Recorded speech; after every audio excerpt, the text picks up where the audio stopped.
jewel of the missions, the jewel of the jewel, Sarah Chapel. My name is Michelle. I think I know mostly everybody here, but for those that I don't know, we want to make sure we extend a hearty and a warm Franciscan welcome to any newcomers that are joining us in Sarah Chapel. It was a great plot to get you all into church today. As Executive Director, I'm privileged to now be here for 10 years and work under the leadership of the Mission Preservation Foundation, Monsignor Holcomb and Bishop Ban, as well as all the stewards, volunteers, donors, and committed staff members that really deliver this landmark 365 days a year. I did want to take the moment to introduce Connie Spinuzza, who is our Mission Preservation Foundation board member representative today. She's right here, Connie Spinuzza, who has been instrumental in the last 10 years of preservation here. And also Jan Siegel, her husband, Judge Warren Siegel, is not with us today, but Jan and Warren did step up in a huge way to become major supporters of this particular project. So again, thank you, Jan and Warren. I wanted to just start for just a moment and take a deep breath and let me tell you that this is part of what we have in the last 10 years hoping to get to, which is the idea that preservation is accessible and that it's something that's not a mystery and it's something that all of you can be a part of. So this is what we call preservation in action. And for those of you that weren't with us this last spring, when we unveiled this 200-year-old painting, let me just give you a little background, because I'm assuming not everybody was here that day. So 10 years ago, when my team and I all started to arrive here, we had heard that there was a painting under a painting. And we didn't know whether the paintings were stuck together and had merged over the 40 years of compression. We didn't know what the environment had done. We didn't know how it was attached. And over the last 10 years, the Preservation Foundation has been working really hard to first stabilize the ruins of the Great Stone Church, conserve the mission, Sarah Chapel, get the West Wing in a place that we could provide artifacts from our collection to the public, shift our gaze to a gatehouse preservation rehabilitation project, and finally circle back now to the things that I like to think that are so special and sweet, is looking at our art collection and having a conservation plan in place for the conservation of unique and historically significant artwork and artifacts. Now, we've been doing that over the last 10 years, but this painting 10 years ago was told to the team that it would cost at least $15,000 to investigate. And when you work in a nonprofit environment where dollars are given by generous donors, $15,000 seems like an awful lot to investigate a painting when you have things that are falling apart left and right.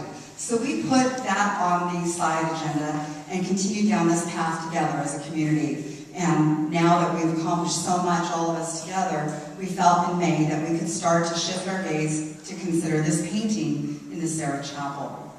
The timeliness is important to note, though. We are right now, this Sunday, going to celebrate the 300th birthday anniversary of Father Sarah, who is in the process of being sainted in the Catholic Church and is recognized as a historically significant California historic figure.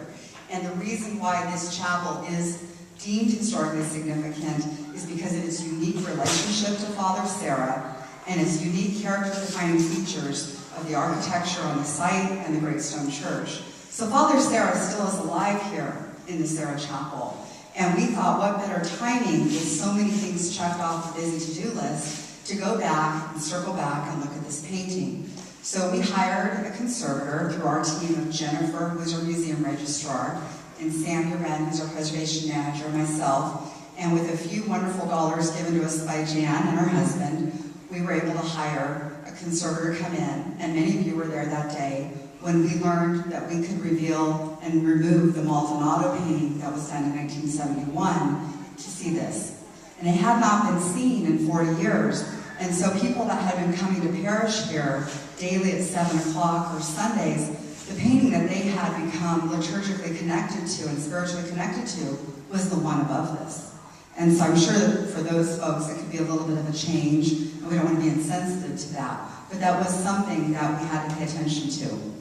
When we discovered that the painting was only attached by 9 nails, and it was attached in such a way that it didn't interfere with the surface of the painting, but more at an angle, those were signs to continue going forward in the spirit of Father Sarah. For me, that was the green light. Keep going, keep going. But what we also discovered, and what Scott's going to talk about with you today, is that the painting, we don't want to change it too much. This isn't a matter of decoration. This This isn't a matter of over-improving a painting. It's a matter of respecting the integrity of the original artisan that made it. And we can talk a little bit about that today with Scott too. How will we understand the provenance of this painting? Why is this painting more historically significant than, say, another painting? And what's involved with the conservation of this large painting of the Resurrection? So as we look at this painting, we also have to framework some of our decision-making within the context of stewardship. And over the last 10 years, Sam and myself and the team have discovered the Immaculate Conception painting up at the altar that was glued into the wall, that we had to actually carve out of the wall, and now it hangs separate from the wall in its own frame and its own backing. We had to learn about how that happened.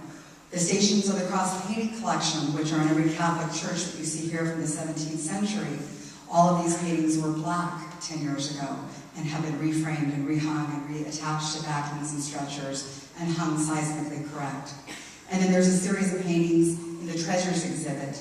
All of those laid the framework that allow us to be here today, because each of those paintings taught us something special. So what I'd like to do, if you'll allow me, is to introduce our conservator and tell you a little bit about the process of how we landed on Scott. So a team of us got together, and Jennifer is our museum registrar who comes from the Bowers. She worked there for 16 years, and I will be happy to say we recruited her over here. And she joined the mission family several years ago. One of the things that we wanted her to do was to carry out a request for proposal, an RFP. And that RFP went out to a lot of conservators. And the range of costs to improve this painting, or fix it, or whatever you want to say, ranged from $50,000 to $220,000. That's a lot of money. And when you have that responsibility to make the right decision, you don't want to shortchange the painting, but you also don't want to pay for someone to do nothing, and you're not really sure what's going to come out of it. So we went to national standards to make the decision, to guide our decision on where to land for the proper conservator. So while cost was, of course, a consideration, it wasn't the reason why we made the decision we made. We decided to make the decision based upon some philosophical points. First is the sensitivity of the painting, the proven experience and track record with other Spanish colonial paintings from the same era or older, the same experience with the medium of oil and canvas, the experience in a California mission, the sensitivity to architecture, because part of the significance of this painting is its relationship to this building. It's not in a museum, it hasn't been moved around from museum exhibit to museum exhibit over the last 200 years. It's pretty much lived here at the mission in one way or another, so its significance is tied to that. We wanted someone that would have a gentle hand, understand bug infestation in a frame, understand tears in canvas, understand that we don't want to overpaint it and create a new image on top of it. Someone that would understand what would happen if we peel the canvas off and the dry, flaky paint wants to fall off. Do we let that happen? And so ultimately, after an interview process and reference check process and all of that, we landed the decision that Fine Art Conservation Lab in Santa Barbara was a great fit for the mission.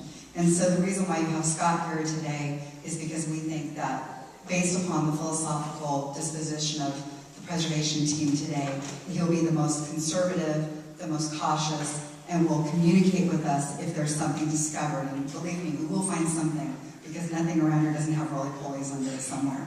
So we're going to find something, we just don't know what it is, and we want to have a thoughtful response versus a reaction.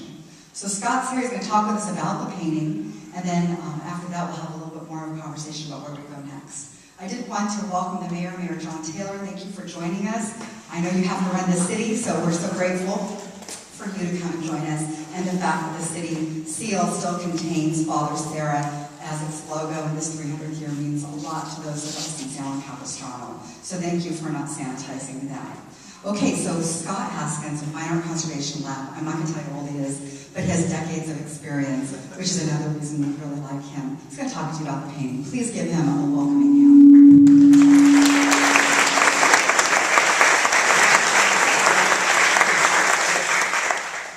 Thank you, Michelle. I appreciate that introduction. And I am honored and thrilled to be with you this evening.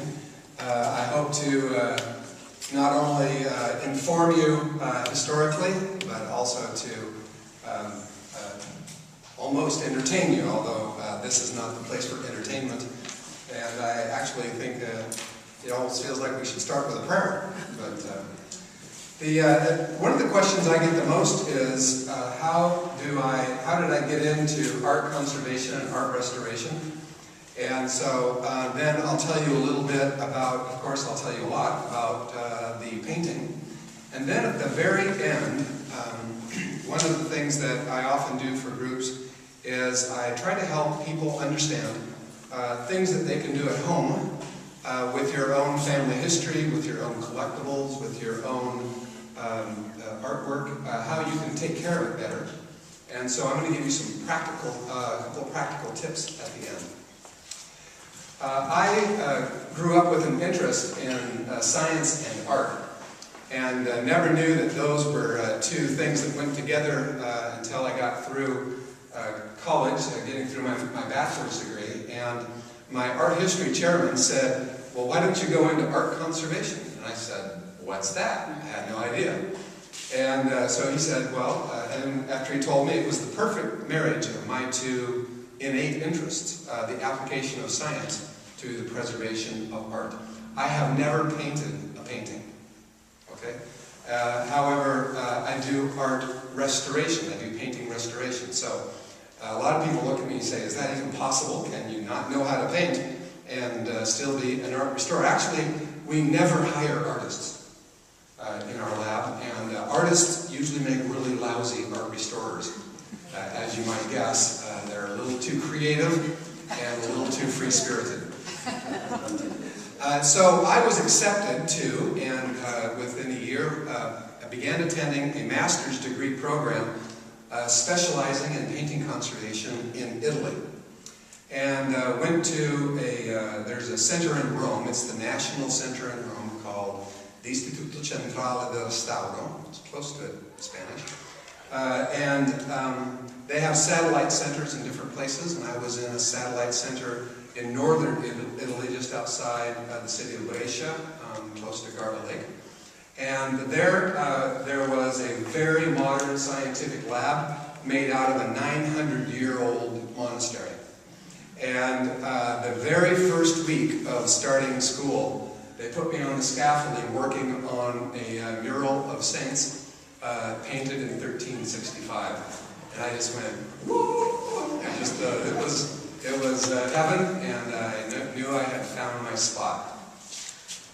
So that 3-year program had me working in chapels that look a bit like the Sistine Chapel, working in long-forgotten libraries of Benedictine monasteries, had me working for a number of private different clients on the side, and I did the conservation work for the family of Pope Paul VI that was from that area. So I came back to the United States in the 80s and began working throughout the United States. One of my specializations is murals. I have worked my entire life in historic buildings and worked on paintings that were deeply religious or important historically, and things that were drop-dead gorgeous, important from an artistic point of view. In fact, last week we had 2 Van Goghs in the lab. So that is a little bit about my background. I was gratified to know that we ended up on the list of the people that were being considered for this work, because we were recommended by another art conservator and by an art collector that associates with commission. And so it's nice to be thought of in a way that people would like to recommend us. We have worked on, I have worked on paintings like this my entire profession. I began working in art conservation in 1975, before many of you were born. And the paintings that are similar to this, not only in style and in use as being important paintings in historic places, but also from a how they were made point of view, the technical aspect of how they were put together. It's a process that was used throughout Italy and Spain and parts of France throughout the Baroque period of art, which is in the 16 and the 1700s, and it slops over into the 1800s.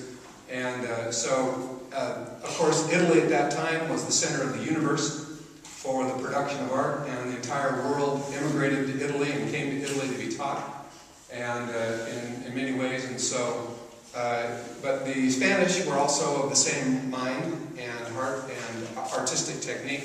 And of course, this painting, the techniques of this painting were inherited from European schools. Although there were colonies in the United States. In fact, my wife, whose last name is Saavedra, well, actually her last name is Haskins now, but before it was Saavedra, her heritage, her family comes from New Mexico, and she's had family in the United States for 450 years. And they're part of the Etrisco land grant. So there were groups and movements within the United States that were basically transplants from Europe. My wife's family, coming from just outside of Seville, came to the New World, and they only intermarried other Spanish. And we've been doing genealogy, and we can't find any trace of them marrying Indians or Mexicans or anything else. They were Spanish.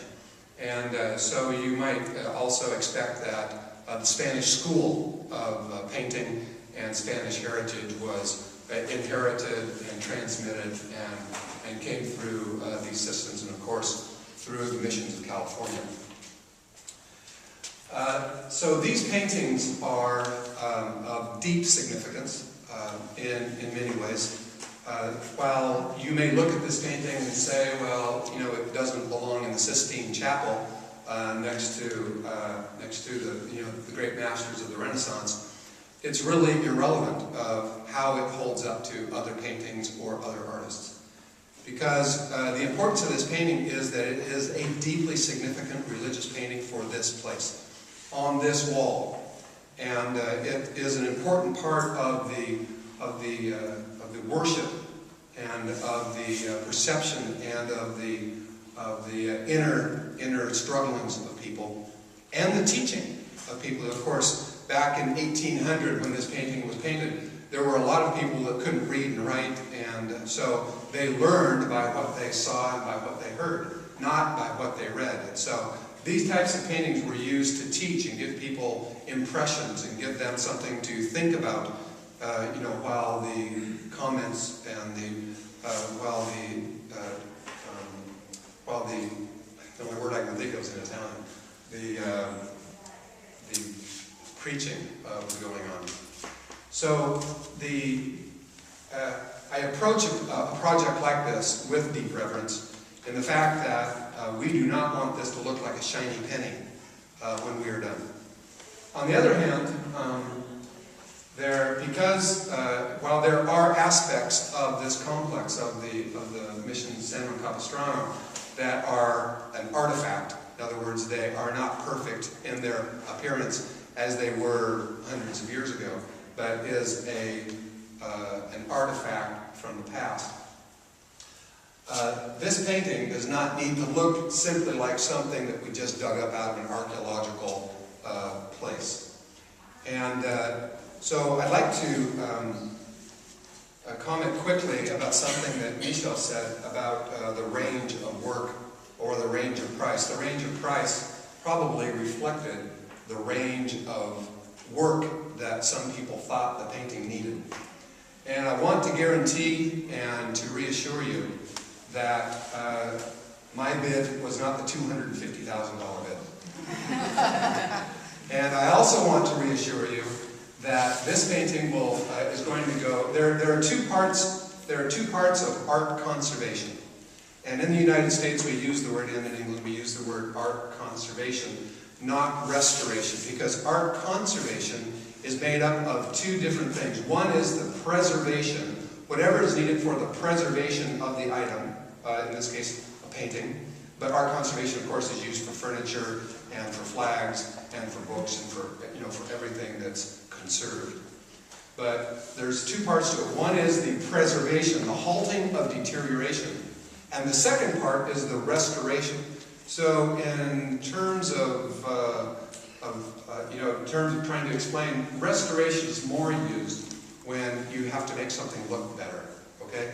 But people who are simply restorers often don't understand what it takes to stop the deterioration. And this is the application of science to the preservation of art that I love so much. Now, that does not preclude, or that does not eliminate the fact that I need to be an art connoisseur. And many of you who are art collectors, understand the fact that you can look at art, appreciate it, understand what quality is, determine where it's been and who it's painted by, but you're not an artist. And you can certainly appreciate art and understand art, and all the books on art that were written in the world were probably not written by artists. They were written by people who were connoisseurs, who study and who feel art, understand the quality of it, and are sensitive to art, but you don't need to be an artist to have those sensitivities. And in fact, I am often hired to help people evaluate artwork and this is really interesting. One of the Van Goghs that came into, this was with Monet that I looked at a couple of months ago. It was about a $25 million picture, and they were asking me all the ins and outs about condition and style. And then in the end, this very well-known collector and with his art dealer, they both looked at me and they said, "Well, what do you think of the picture? How good is it?" And I said, "Well, you've hired me for a technical evaluation, and you guys are the ones that, of course, have the power position of telling me how good the painting is." He said, "Yeah, but we want to know what you know." And I said, "Well, I think it's probably a C-class picture." And at first they kind of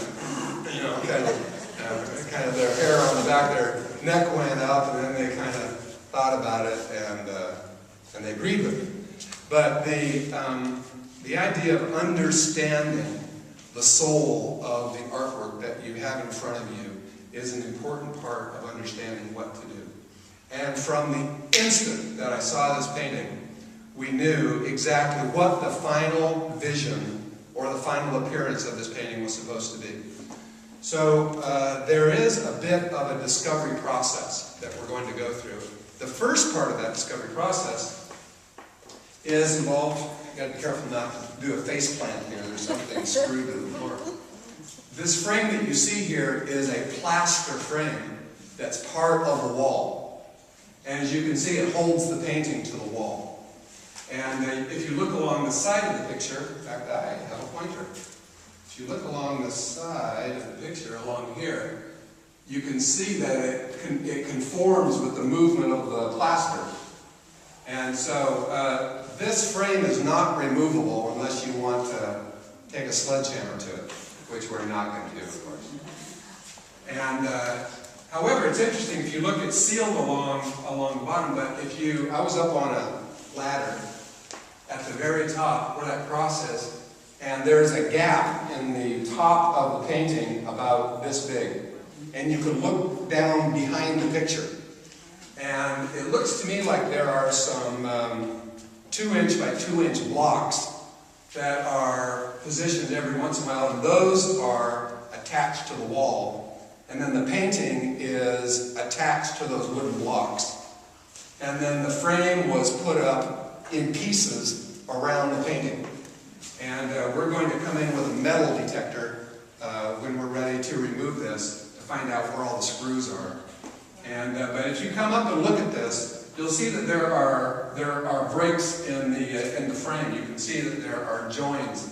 There's one right here, and so you can just keep an eye out. But you can look and see that in several areas, that's where there were joins. The pieces, they probably put the frame up in pieces about this big all along the way. You probably won't be able to see it. There's a little bit of damage up here in this part, there's a little bit of water damage up here. And of course, we're going to be taking care of the damage, and you'll never see it and never knew that it was there. But there are some things that let me check my notes here real quick. We were asked to help, of course, determine what the condition is. Sam, are you somewhere to be found? Hello, Sam. What's that? He hears you. Oh, Sam? Yeah. Can we dim the lights? That's our modern sound. It's a voice.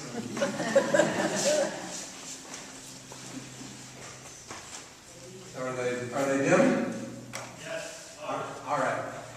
So if I put a raking light up the side of the picture, you're going to see that there are some pretty crazy distortions in the picture.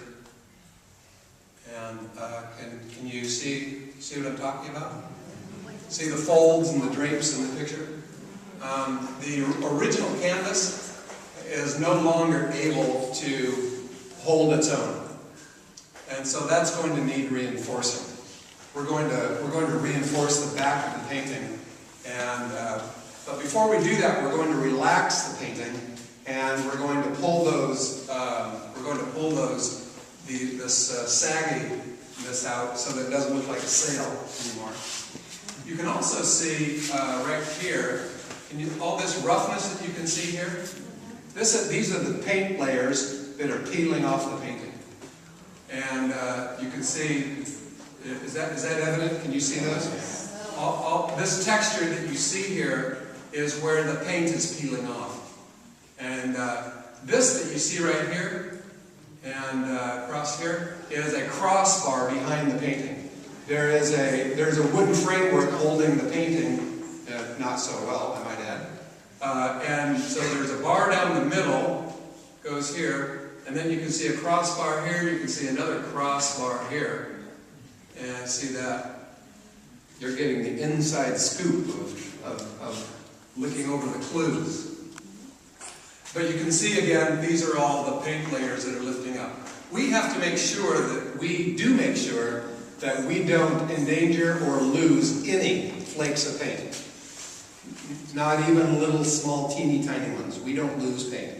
People hire us to keep all the paint on the canvas. Okay? And so we're going to make sure that all of this stays, but we're also going to make sure that it doesn't get smushed or smashed in the process. We're going to go through a relaxing process that is going to let all that just kind of relax and go back into its spot. And all of these gathers that you see here and these distortions are also going to be relaxed. And so before we ever line or reinforce the back of the picture, anybody have any questions about the painting at this point before I turn the lights back on? Everybody okay with where we are? Everybody understanding what I'm talking about? Yes, sir. There's a story that when the chapel fell into decline and was abandoned, that this painting was taken down and kept in the home of a local lady to save it from being damaged. So I'm wondering if that's true. That's pretty big, putting a little adobe around here. Yeah. As it is, would she have rolled that up and taken it off the frame, or how would she have done that? That's a good question. This does not show any evidence of being rolled up. There's a distinctive pattern when paintings get rolled up. Here's your first tip for collectors. Don't roll paintings up. Okay? It's bad. Okay? And what it does is it starts in the process a stress pattern on the paintings. And I get them all the time. I see paintings that have been rolled up and they're just killed. And you may unroll a painting. I'm talking about a new painting. Yeah. You can unroll a new painting, and then 10, 15 years later, you'll start seeing the patterns show up from having been rolled up. So if she had rolled that up, you'd know it. I would know it, and she did not. Okay. Okay? So it's kind of hard to believe that this 12-foot painting was in a little adobe someplace. Well, I don't know where it was. Yeah. So I'm not sure about the story. I know that it's been here since. Michelle, did you tell me this is? Oh no, it was Jennifer that was telling me that it was 1920s that Right. this was put up with this molding around Right, it. we believe that. Yeah. And From we've the got O'Sullivan pictures. era. Don't we have pictures where it's not here though? Yes, we do, but and this was installed here under Father O'Sullivan's Right. pastorate. So we know, we have pictures of that wall where that wasn't there. Did I answer your question? Yes. Oh, the best I could. Yes, thank you. Yes. Any other questions?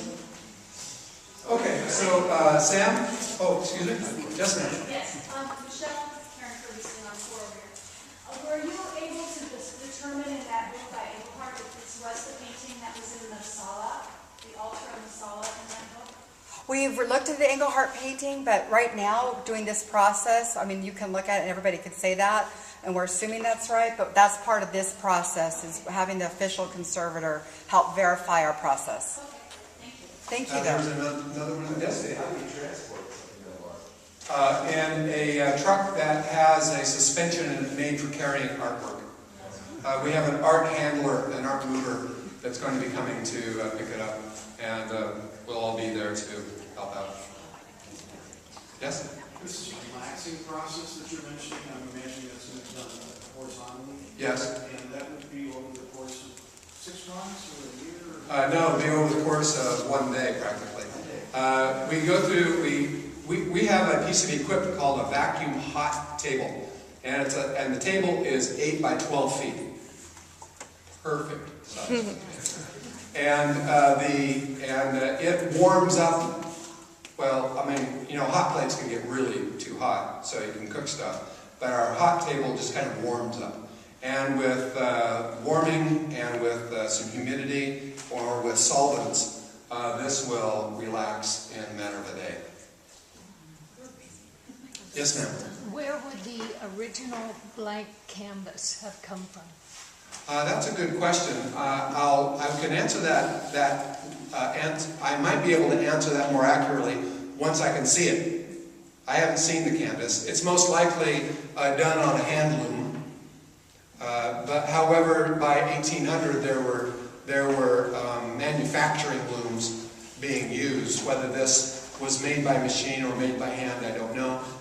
Usually, it's extremely rare that a painting this size is not made up of pieces of canvas sewn together. But as you can see, there is not a seam anywhere. I can't, unless they've got it well hidden. Usually they're not that good. There might be something along this spot there, but I'll have to look at it. Oh, that's a seam right there. That's a seam right there. They have done a better job than usual, though, in it looks like that's probably a seam there. If that's a seam, then that's a seam too. And that's another seam right there. Alright, so there you've got it. You've got this is made up of pieces of canvas that are this wide, and they were sewn together to make this, which is extremely common, actually almost universal with Spanish colonial pictures. I've seen pictures that were even this big that were made up of 3 or 4 pieces of canvas. They were scrounging for whatever they could get in the New World to paint on, and so it's extremely common. One more question. Yes, sir? I don't know anything about chemistry, but if you lay that down and heat it, isn't that going to expand it a little bit? It's not going to contract it. If you expand it, would it damage those old paints? It would expand it if we had it under tension. In other words, if we're and so we've got also capabilities to basically kind of hold it in a spread eagle fashion in order to make sure that we've got everything under control. So we won't use that unless we need to. It's not going to damage those organic paints, those old paints. No, it won't. And we'll take a look at these paints. You know, the paint is probably oil. But you never know if there's any crushed bugs or, you know, you never know what they were making colors out of back then. You know, and so we'll take a look and make sure. But it's probable that everything is made out of oil paint. They had it. Final question, would we use commercial paints, or would the artist have made his own paints like in the old days? Well, you got to figure out that even in 1900, 100 years after this, Los Angeles was a two-horse town. We didn't get population down here until we got water. And so in the 1800s, this place was a lone and dreary world right around. This was an outpost and served a local community. It did have access, though. There were people coming in with ships, and so there was trade. Of course, you have the trade commerce going up and down the coast, and so I mean, and there were ways to get things. A painting this big was a very important picture. Okay, this big had to have a lot of resources, and there was a benefactor that said, "I'll pay to have this painting done for my favorite church." And just like all the paintings that you see in Europe were all done with the funding of benefactors. Yes? Do you clean it before you relax it? No, we'll relax it first, and to help get, we can't clean it because we would then damage the flaking paint. So you're right, that's kind of an interesting juggling act that we have to go through to make sure that we don't block dirt into the paint, but we don't do that either. Yes, sir? Have you decided, was this painted in the New World or in Italy? No, this was probably painted here. About 1800? I think it's dated 1803. It's, I think the signature's over here, somewhere underneath all the dirt. When you restored it, are you going to put glass protector on or something? I am not, and it will be. It will have several layers of varnish on it, and it will be it'll be as stable and as solid looking as these other paintings on the other side of the wall when we're done. Okay, yes ma'am? How do you ensure that you don't lose one little bit of paint when you're going from vertical to horizontal on the table? I'm just trying to imagine that in my mind, what that process is. Well, if you get up really close and you look at it nose to nose, there's nothing that's about to fall off. The first thing we have to look at, and I'm going to look at it inch by inch again before we do it, but we're going to cut through a part of the plaster frame because it overlaps the painting only by an inch. And so if we can cut out part of this and save it, then we can pop the painting out, and then afterwards we'll take all the pieces and put the frame back together so that when we're done, your frame will look exactly like this, all put back together. We're going to the extra effort to save this plaster frame. Yes, sir? In all the restorations you've done, how does this compare as a challenge for you? I don't see anything that should throw me for, I'm not expecting anything unexpected, so to speak, because I've worked, there are actually kind of two parts to that. I was going to save this for later, but since you asked. The technique is something that I've worked on since 1975, so the way the painting was put together is very well known by me. But I have 3 other paintings in the lab right now that are 7 by 30 feet. And I have another painting that's 6 by 20 feet. And this is not the biggest painting in the lab. One of the things that we're known for is working with big paintings. And in fact, one of the things I'm known for nationally is working on murals. And I measure my murals that I work on in terms of how many square feet. And worked on murals all over the United States and Italy, of course. So, But Scott, the reason why he's giving you the right answer, right? We don't want a guy that says he can't handle this project. That's why we picked him and his firm. If we had gotten somebody that didn't have the familiarity with a large-scale painting and was saying, wow, this is going to be really too big of a challenge for my company and I want to cut my teeth on your project, they were not a good fit for this project. So he's giving you exactly the answer why we picked them. They have the lab, they have the heat table, they have the 40 years of experience, they have the Spanish colonial sensitivity, the reverence. I mean, I'm giving you a plug because, you know, it is a huge project for us as stewards here every day. We're worried, you know, it's in our prayers, please don't hurt the painting. But for him, this is a piece of cake, all right? And if I won't lose a minute right, of sleep over we're it. not going to lose. We will lose the sleep over here. Please don't get in a car accident. Please don't get robbed. Please don't, you know, please don't have an earthquake in LA. We're assuming you know. that the Mission San Capistrano has some pull upstairs. Yeah. We'll have some protection on The this. things that will keep us up, we're not going to keep him up at all. But I think the point that we want to make, too, most importantly, is getting this to a horizontal position.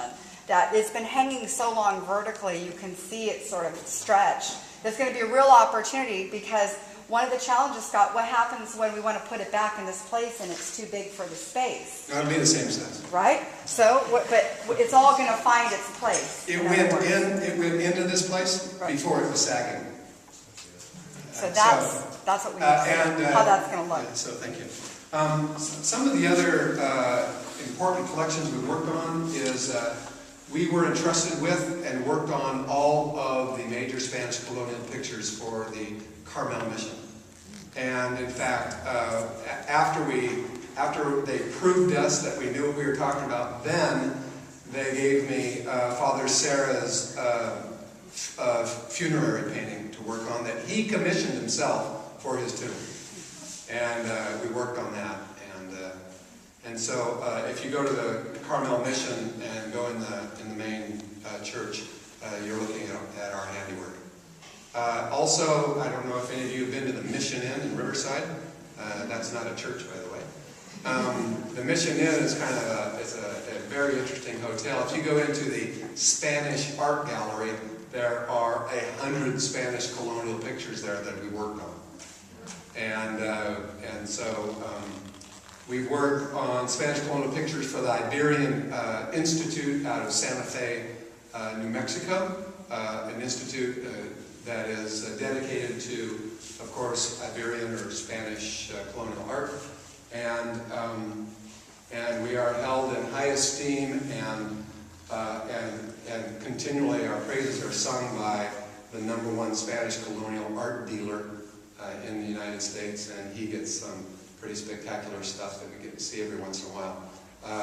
Spanish colonial paintings do not make up a great amount of the work that we do because you know, there's not enough of them around, but we certainly know them like as they say in Italy, we know them like our pockets. Scott, can you talk a little bit about wherever there is painting loss, what your philosophical approach will be to where there's parts of the image that are missing? Yes. By the way, before I go to that, I wanted to tell you that in the process of removing it, if we find that we've got paint that is not liking what we're doing, I've got 3 or 4 or 5 options of holding it in place and doing some emergency work. So we don't take it down and hope for the best. We never do that. We don't start something and say, let's see if this works. That's not part of our philosophy. Does that make sense? Okay. So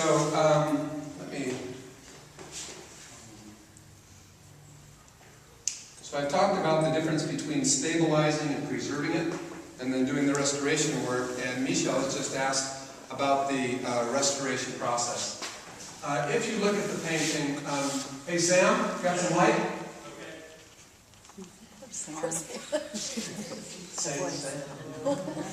All right. So you can see here in the background this kind of reddish background that you can, you know, those of you that are down on the side probably can't see it, but when you look at it, in the background you can kind of see kind of a red color that's showing through, and at the cross above Christ's head, you can kind of see it looks kind of fuzzy or not defined very well, and there's kind of a red.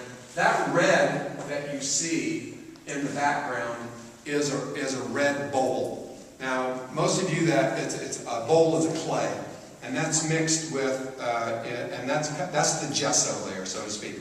It's not made out of gesso, although there is a calcium component to it. But it's a red bowl. It's been used for hundreds of years, and so that red bowl actually they used a yellow bowl, a red bowl, a brown bowl, this clay, and mixed in with other materials. And so when you look at areas of missing paint on here, that's why you don't see something white showing through, because there's no white gesso underneath it. And so if you look in the areas where there might be some paint missing, like on a spot where it's been dinged, or in this area around the background, where the paint has come away, those are areas that have come off. Now, one nice thing about the dark, the brown background of this bowl is that it kind of blends in okay with this antique look, these old paintings, especially these dark Spanish colonial pictures. However, there are going to be some areas where the image is broken up. We're lucky in this sense that the figure of Christ is very complete and is very good. And the figures in the foreground are also very complete. And the architectural features in the foreground, and the skull and everything, all of the features of this painting are well intact.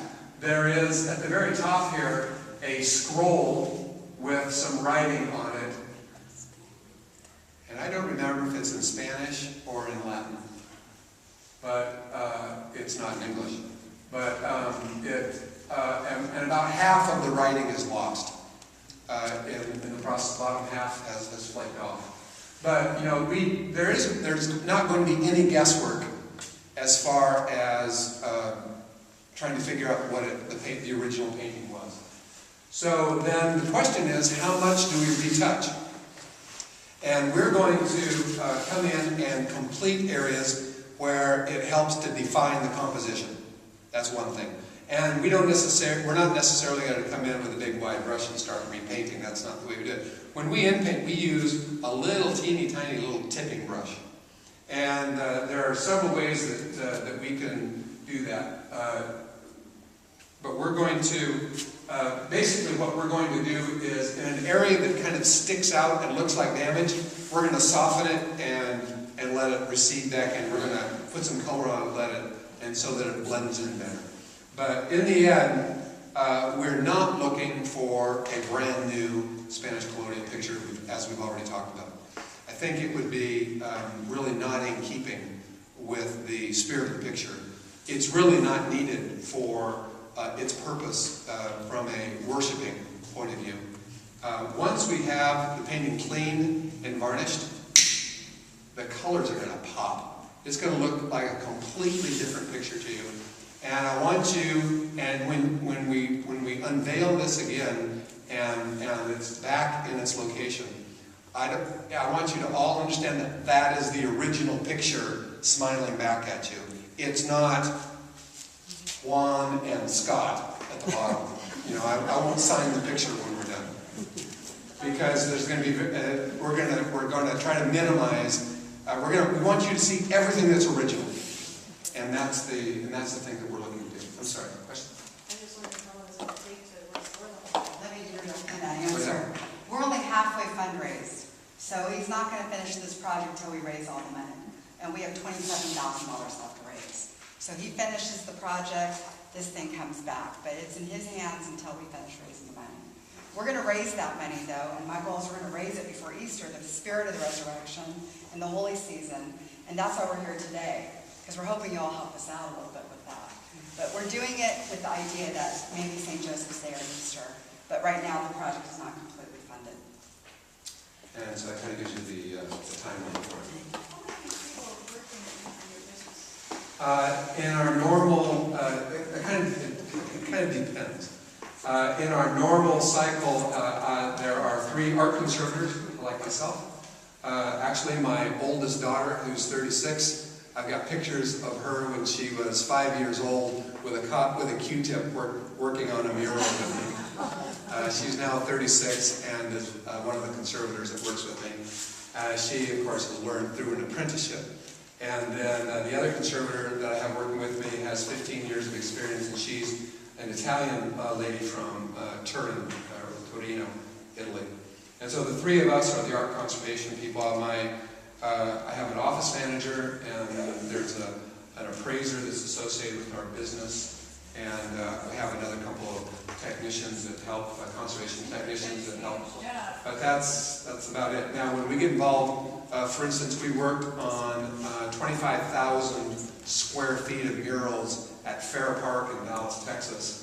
That was a 3-year project, and we had a team of 20 conservators working on that came to help us in subcontract the capability. So we just finished up a project this last year for the LDS Church in Salt Lake City. We had a group of about 10 of us that were needed to kind of move that along. So, but this does not. We do this in our normal stride. There's nothing. There's nothing about this project that's going to cause us concern. We'll just. It's something we do all the time. Okay. Yes, So, ma'am. what's the name of your group? It might have been mentioned earlier. Fine Art Conservation Laboratories. We have an acronym for our corporation.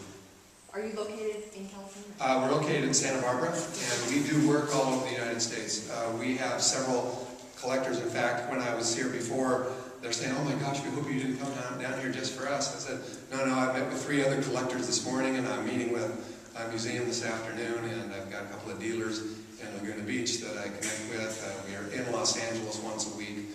We come down to this area all the time. I've got 4 paintings in the lab in my car right now that for people in the area.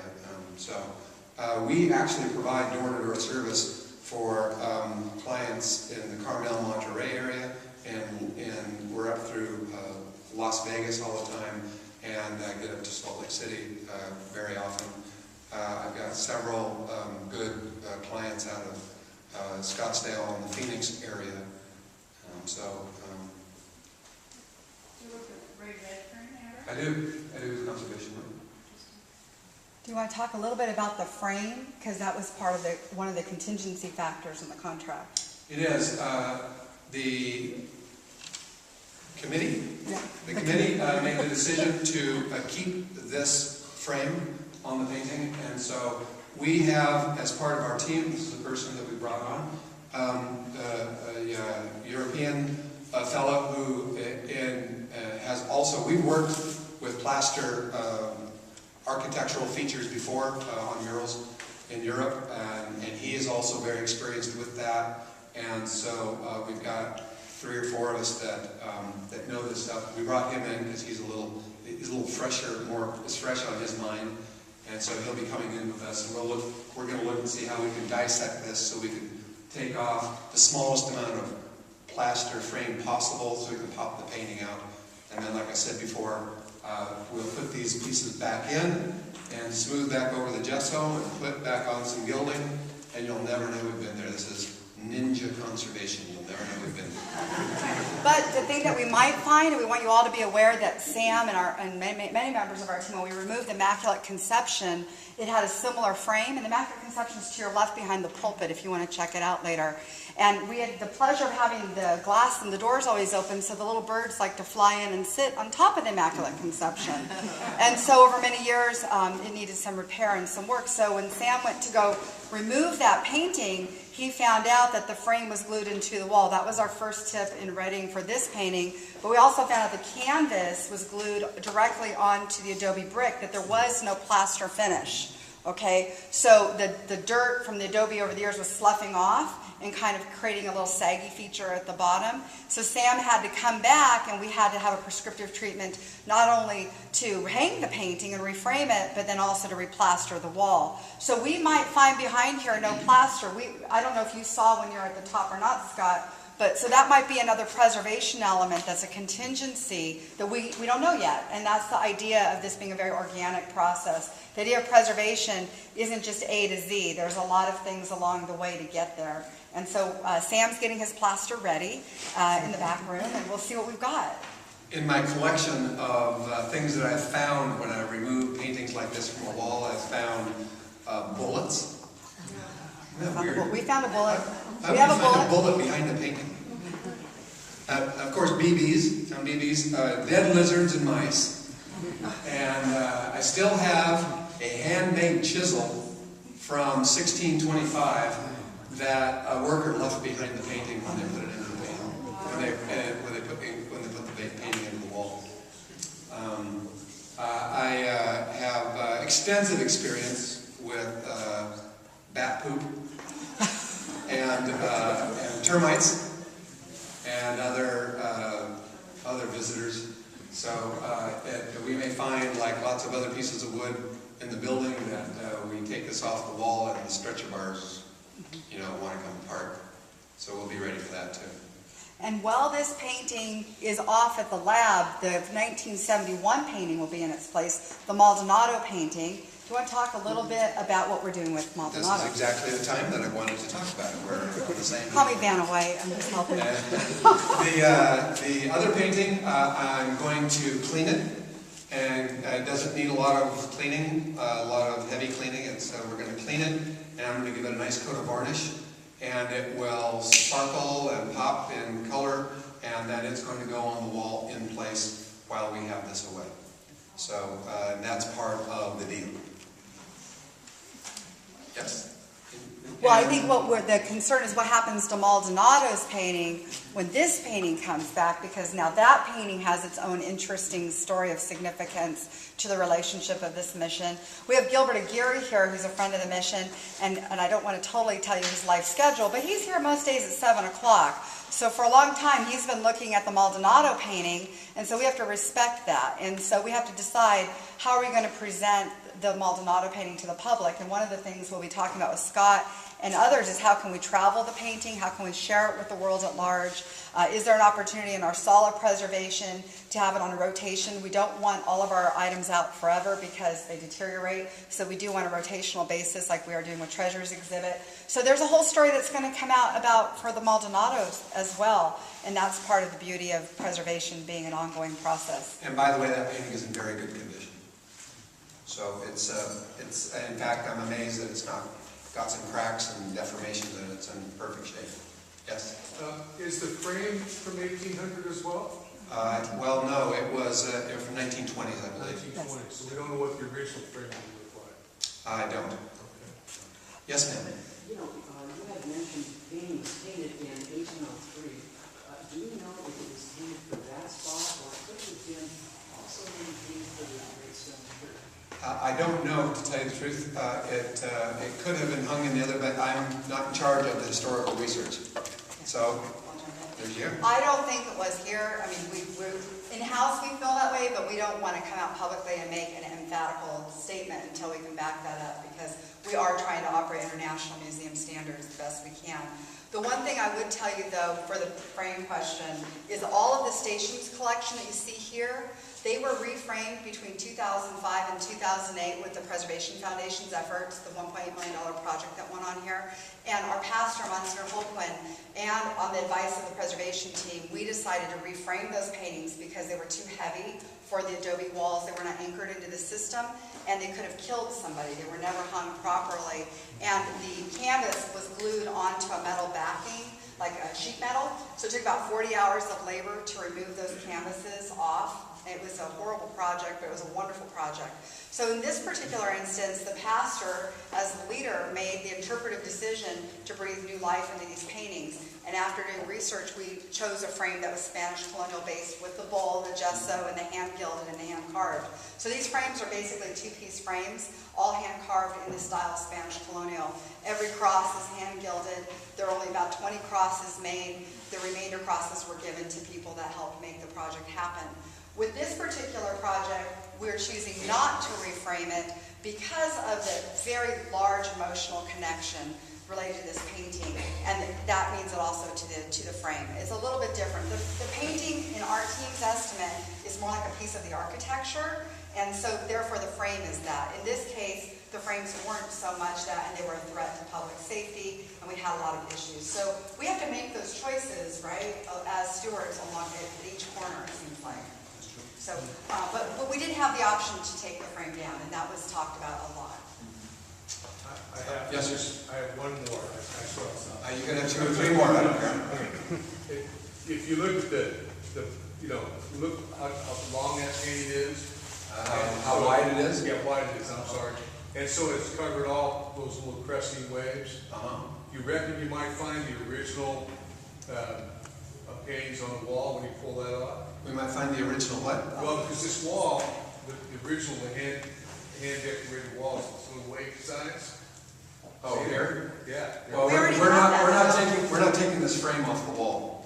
You never gonna take that off. Not the bottom part. I wonder what's under it. Why don't you take it off, find out? Because we're stewards and we don't want to just take things off for the Well, trail. I know, but I'm just- But if you want to see the original painting that Doug is talking about, that was during the founding period of the mission. At the altar, we have a window that shows what the I bet you original that's a is. fresco under there. It's under the whole entire wall, Doug. I know. Yeah. Do you want to talk about the future? Like how, if you had all the money today, how long would it really take to get this done? Well, if we had all the money today, then you'd have it back for the the arrival of the swallows, and so that's that's something that we could do. If you had all the money in the world and you could spend $250,000 on this picture, you would still spend what I'm offering to do, because what I'm offering to do is the right kind of job. It's exactly what needs to be done, and you don't need to spend $100 more, because what we're giving you is everything that is needed on this painting to bring it back to you looking exactly perfect. So no one is scrimping on and trying to cut back.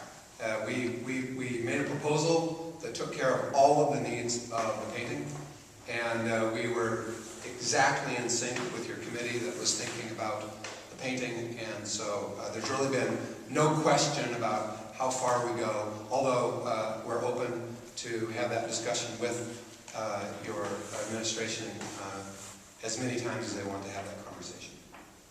But there's, in my mind, we understand exactly all the steps and the final look of the painting as it's supposed to go.